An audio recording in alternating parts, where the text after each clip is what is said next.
O ano de 2014 foi perfeito para a seleção alemã e o ápice foi ser campeão da Copa do Mundo com um futebol que encantava a todos. E além disso, a gente tem aquele eterno 7-1 que assombra até hoje os torcedores brasileiros. No futuro, talvez algumas pessoas até se esqueçam que a Alemanha foi campeã em 2014, mas do 7-1 com certeza vai ser lembrado para sempre. Porém, há quem diga que isso iniciou uma maldição na seleção alemã, a maldição do 7-1. Após se sagrar campeã mundial, o próximo torneio era a Eurocopa de 2016, e a Alemanha com certeza chegava como uma das seleções favoritas para esse torneio. Contava com jogadores como Neuer, Boateng, Khedira, Kimmich, Schweinsteiger, Kroos, Ozil, Müller e Götze. A Alemanha era a cabeça do grupo C, que contava com Polônia, Ucrânia e Irlanda do Norte. E a Alemanha começou bem e não fez feio. Ela conseguiu 7 pontos no grupo, com um empate e 2 vitórias. E já emendando nas oitavas de final, ela teve uma passagem tranquila, uma vitória de 3-0 sobre a Eslováquia. E nas quartas de final, o desafio seria maior. Além de um grande adversário, que era a Itália, a Alemanha também tinha que quebrar um tabu,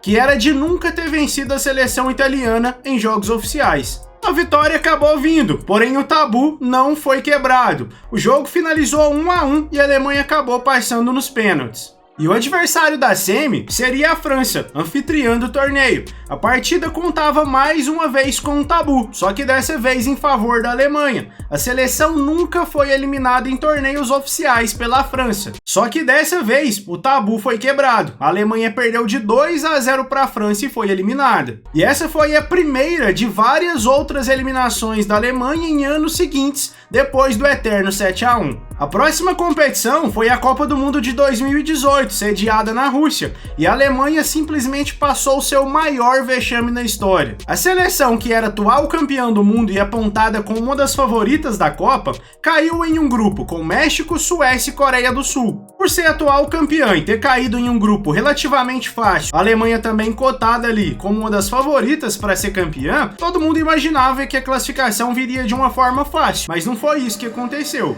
A derrota para o México na estreia e a vitória sofrida em cima da Suécia forçavam a Alemanha a vencer a seleção da Coreia na última partida de fase de grupos. Porém, isso foi completamente diferente do que todos pensavam. Foi um verdadeiro show de bola dos coreanos em cima dos alemães. A Alemanha terminou a fase de grupo com apenas 3 pontos, amargando a lanterna do grupo. E nunca na sua história a seleção tinha sido eliminada na fase de grupos da Copa do Mundo. Devido à pandemia em 2020, a Euro foi disputada em 2021 e a Alemanha caiu no terrível grupo da morte, junto com França, Portugal e Hungria. Com uma campanha de uma vitória, um empate e uma derrota, eles conseguiram o segundo lugar do grupo e enfrentaram a Inglaterra pelas oitavas. E a Inglaterra mostrou toda a sua força e mandou os alemães para casa com a vitória de 2-0, gols de Sterling e Kane. A Alemanha deu adeus cedo para a competição, com 2 derrotas, um empate e apenas uma vitória. E quem também disse adeus foi o técnico Joachim Löw, após 15 anos de comando da seleção.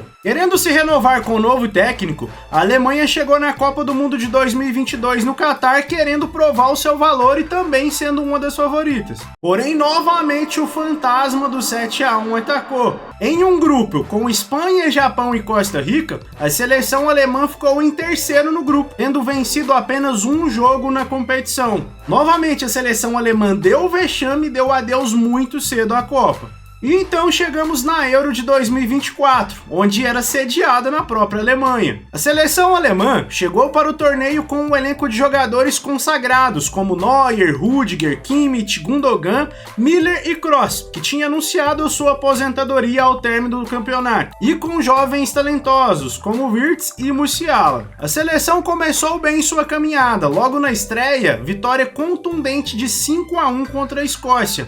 Inclusive nesse jogo, foi um dos jogos mais bem jogados, se a gente parar para ver todas as partidas truncadas que tiveram na Euro, na grande maioria saindo ali 1-2 gols, terminando a grande maioria em empates, sendo decididos também com prorrogação e pênaltis. Então a Alemanha chegou e mostrou um bom futebol, mostrou que estava ali bem entrosado, com jogadores se destacando e até com favoritismo de possivelmente levantar a taça e acabar aí com esse fantasma do 7-1. Pela segunda partida, o adversário foi a Hungria, e com gols de Musiala e Gundogan, os alemães venceram a partida por 2-0, garantindo a vaga para as oitavas de finais do torneio. Na última partida pela fase de grupo, a seleção enfrentou a Suíça, e era a Suíça que estava garantindo a primeira colocação do grupo.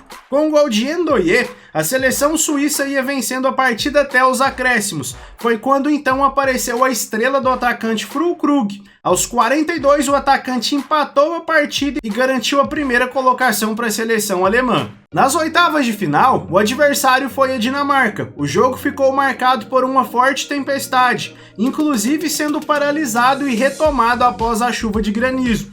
Os gols saíram somente no segundo tempo. Havertz de pênalti e Musiala fizeram os gols da vitória de 2-0 sobre a Dinamarca. E as quartas de finais seria contra a Espanha, e o jogo foi marcado por polêmica. A Espanha abriu o placar aos 51 com Dani Olmo. Após isso, a partida foi praticamente ataque contra defesa. A Alemanha se impôs e passou praticamente todo o segundo tempo no campo de ataque. E após tanta insistência, o gol saiu. Wirtz marcou aos 89 e a Alemanha levou o jogo para prorrogação. E na prorrogação veio a polêmica. Após um chute de Musiala, a bola explodiu no braço de Cucurella dentro da área. O árbitro Anthony Taylor, juntamente com o VAR, ignorou o lance para desespero dos alemães. Minutos depois, Merino aos 119 marcou o gol da vitória dos espanhóis. Inclusive eu sei que esses lances de VAR, de bola na mão, mão da bola, são totalmente interpretados pelo árbitro, mas pra mim, quando a bola vai em direção ao gol e o bração tá aberto, deveria ser marcado o pênalti. Pelo menos pra mim, acho que foi pênalti pra Alemanha. E pra vocês? No final das contas, essa foi a última partida da carreira de Toni Kroos, tanto no futebol quanto também pela seleção alemã. Mas o que pode explicar os seguidos fracassos da Alemanha nos principais torneios do mundo? Para se ter uma ideia, após a vitória de 7-1 no Brasil, a seleção alemã venceu só 3 partidas de Copa do Mundo, muito pouco para uma seleção tetracampeã. Inclusive, nesse período, contou com um elenco recheado de estrelas. Muitas dessas são à base do poderosíssimo Bayern de Munique. Alguns jornais até defenderam a ideia de que faltava ali um pouco de liderança dentro da equipe.